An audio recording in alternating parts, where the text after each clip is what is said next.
course. So, like, as I was saying, there's this directive that I got to not palaza um, when these realizations were coming up this week. And for me, that is so, it's such a contra indication or like such a new thing. I've, I can honestly never say that I can recall hearing Gutsi, no, ngaparaz. But like I definitely heard it this week and like I wanted so badly to do so, but like it was so clear to just chill with it. So, okay. And this comes, um, I think 2 days after I had dreamt specific medicine. So I dreamt this medicine. And when I dreamt the medicine, it was like quite specific. I knew that I had to palaza with that medicine because there was something else that I already knew that I was scheduled to steam with on that day. So then, ngapalaza.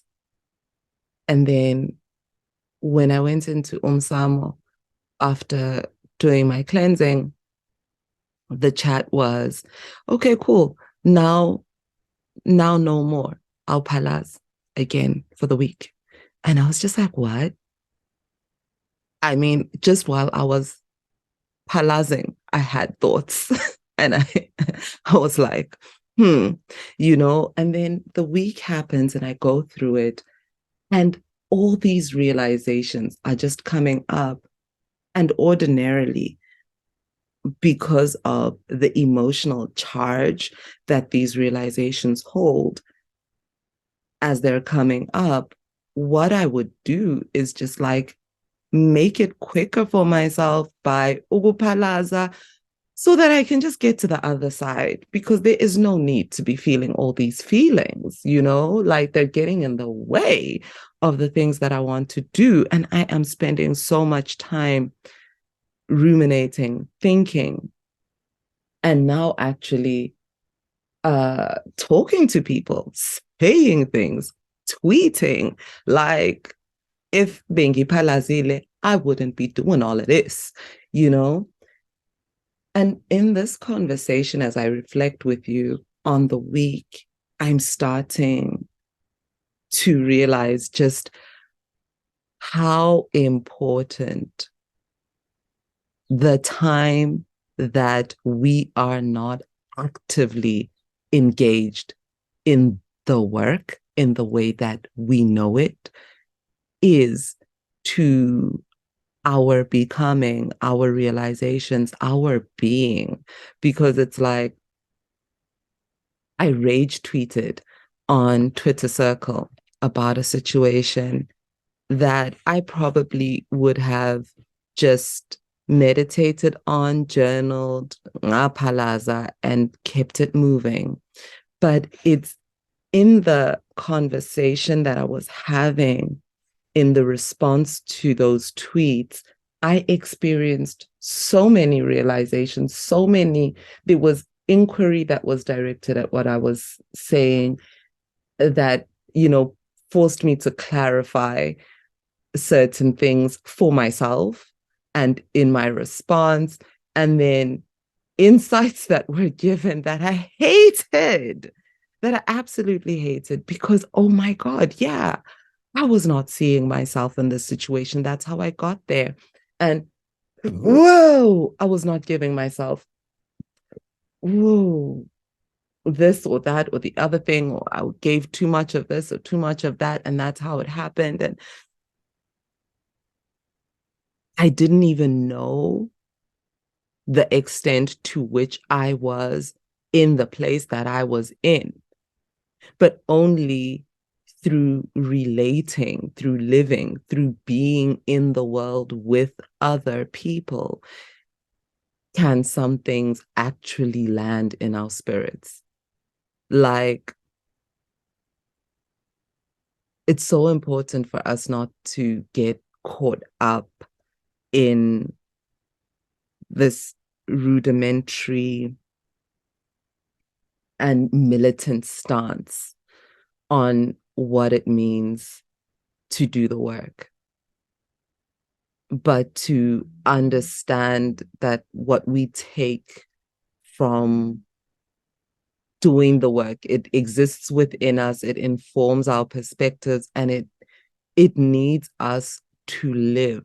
Like the higher self integration actually requires that we go out into the world and we live, just as much as when we do clearing and that shadow self, that confrontation, we understand that when we're out there in the world living, our triggers are this gift that allows us to see where it is we're ready to confront aspects of ourselves that we hadn't yet seen.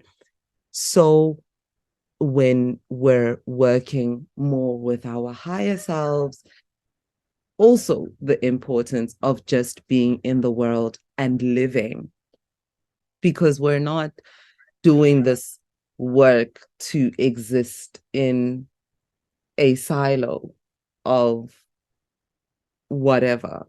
We're doing it to be able to live more purposefully and consciously as ourselves in the world. And I just think how someone who is, or even us, how sometimes we almost punish ourselves, deny ourselves, self-flagellate. That's like the only um you know visual I have, like, that my Catholic upbringing kind of gives me, that like you beat yourself up for not showing up the way that you believe is the correct way to show up for yourself. But we don't acknowledge and revere and respect the very act of living for what it is sometimes, because it's in the living. The living, it's so important. Oh my goodness. And it's actually quite interesting. There was a Toni Morrison quote that kind of probably encapsulates, and I will paraphrase what I'm trying to say, where she says something along the lines of, we cannot always be in crisis. We can not always be in the place of fixing and fighting and essentially activism and, the magic of life, the love, the joy, the dancing, the other stuff that is also life. And it is equally important, and I think the greatest thing that I take away from this week for me is just recognizing and honoring, and yeah, I think recognition and acknowledgement is what it comes down to. The time that we spend when we are living and in our thoughts, you know, and then, of course, how we can do that in a practical way, in an applied way, through the process of journaling, and how just journaling is such a powerful thing that is accessible to anyone within or outside of this group. But having a practice of journaling that allows you to honor the passage of time in your life, and like the different events, no matter how uneventful it may seem. Like that you woke up, you had breakfast, you washed, you went to work, you did this, you did that. or that you had this thought, this conversation, but like being able to have that relationship with yourself and to honor it and to just be in it. Like, I don't know how to fully relay. I don't know if these words are getting across the intended message of living, just being in the world. That is also doing the work.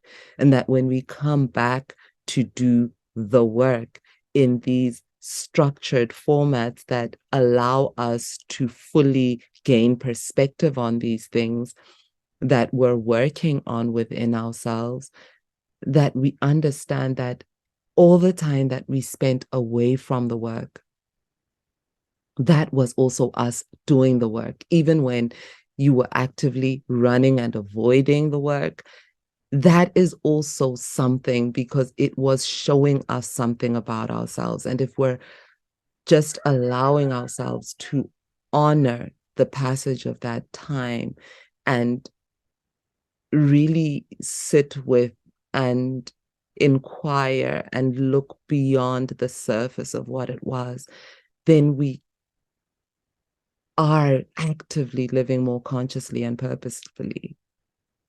And that's the whole point. It's not just doing that hour of meditation and doing the reflection and doing the exercise and then coming and debriefing. It's the living that is part and parcel of that, you know? Yeah, that's what I wanted to say, and I hope that it makes sense.